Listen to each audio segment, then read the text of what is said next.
He awoke to the huge insect-like creature looming over his bed and screaming his lungs out.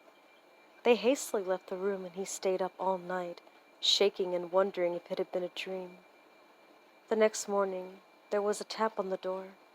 Gathering his courage, he opened it to see one of them gently placing a plate filled with fried breakfast on the floor, then retreated to a safe distance.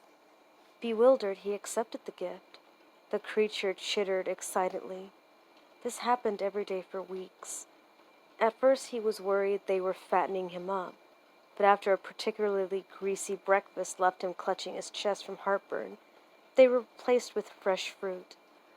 As well as the cooking, they poured hot steamy baths for him and even tucked him in when he went to bed. It was bizarre.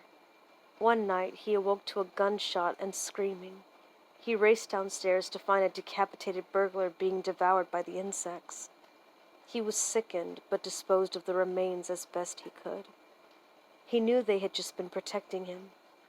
One morning, the creatures wouldn't let him leave his room.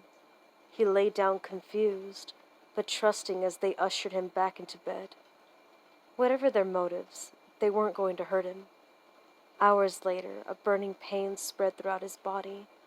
It felt like his stomach was filled with razor wire. The insects chittered as he spasmed and moaned. It was only when he felt a terrible squirming feeling beneath his skin that he realized the insects hadn't been protecting him. They'd been protecting their young.